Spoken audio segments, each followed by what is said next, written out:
Did you know nearly 60% of management positions at Blue Cross Blue Shield of South Carolina are held by women? Finding mentors can be a challenge for women, yet mentorship is key to a successful career. Today, we're talking with Blue Cross employees Fran Fisher and Nicole McCombs.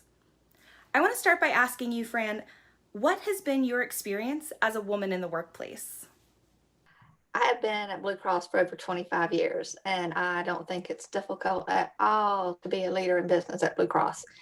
Um, you may know probably 75% of the employees at Blue Cross are female. So we've got that big support. And even those in management, they respect us. They appreciate our opinion, appreciate our viewpoint. Um, we can connect with our customers and our employees. So no, I don't see an issue at all. I think we're very fair, we're very honest, and we're very open to those differences.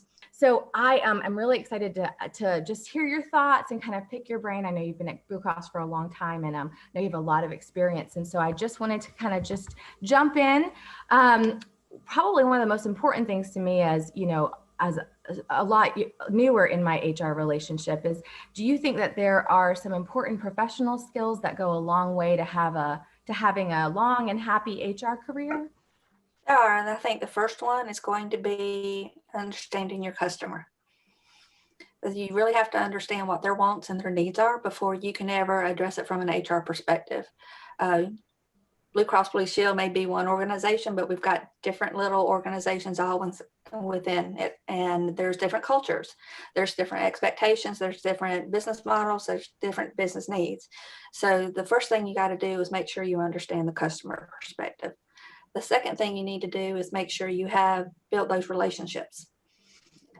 How you talk with an area and one part of the company may be different than those conversations that you have. You may have a very casual relationship with them. You may have some formal relationships. But being able to adjust your communication style and communication needs to each particular customer is going to be key, because they really don't care what happens outside of anywhere else. They're focusing on their needs and what they need to have happen. And the third thing I need to make sure you understand is the thing that's hard in HR is there are rules and compliance and policies and procedures we have to follow. And it's not just here, you have to do this because that's in policy, or this is a compliance issue, or this is fair labor standards regulations. It's understanding what the customer needs, taking under your understanding of HR and meshing the two so that you are presenting in an appropriate manner to address their needs while still being compliant with what you need to do.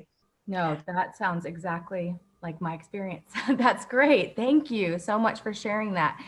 So understanding the customer and then working within the confines of regulations and legal and HR and those kind of things.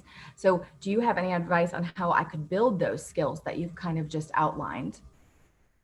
I do. I think it's very important that you have a good mentor. A mentor is going to set the expectations, they're going to model behaviors. And at least for me, and from what I've seen a lot at Blue Cross, it's easier to go, I like how that person led that meeting, had that discussion, reworded that option, their body language, their facial language. Even in a virtual environment, you still have to be cognizant of tone of voice, being able to look somebody in the eye and say, this is what we need to do.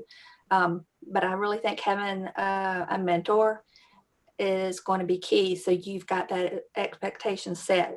Okay, this is successful. This is not. This is what I know has proven to work, and I can do those things. And not just establish. Okay, you're going to be my mentor. Have frequent conversations. Don't just have one mentor. David Cody is a great example of a mentor. Have meetings with him once a month, just 30 minutes, touch base. Ingrain yourself in other areas. Whether it's outside of HR or inside of HR, but being able to establish those relationships and those mentorships and being able to see behaviors that you can model after is going to be key in helping you continue to grow. So if we all want our careers to keep moving ever upward, which does at some point, it does hopefully lead towards a supervisory or managerial role, something where you're leading a team. What do you wish that you had known before taking your very first supervisory or people leadership role? Before I answer that question, I don't think you necessarily have to go into supervisory or management. I think some very knowledgeable people, especially here at Blue, are individual contributors that have a lot of subject matter expert, a lot of knowledge, a lot of history, a lot of experience, that are go-to people that are seen as leaders across the organization without having to be in that manager supervisory role. That being said, if you do want to go to that route, just remember that going into that role does not make you above everybody else. You are only going to be as successful as your team is. So kind of building on what we talked about earlier is you've got to build the relationships. You've got to be humble. You've got to communicate.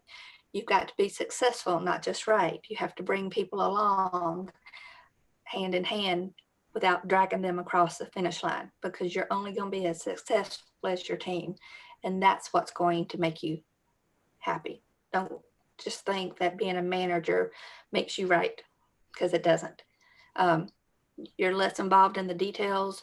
You don't know all the particular items. Your team does, and your team is what's going to keep you successful. So just stay grounded, stay humble, and make sure you have the team to support you. And you've got to support your team so they can support you. Thanks for talking with us today. Thank you. It's been a joy. Bye, Miss Fran.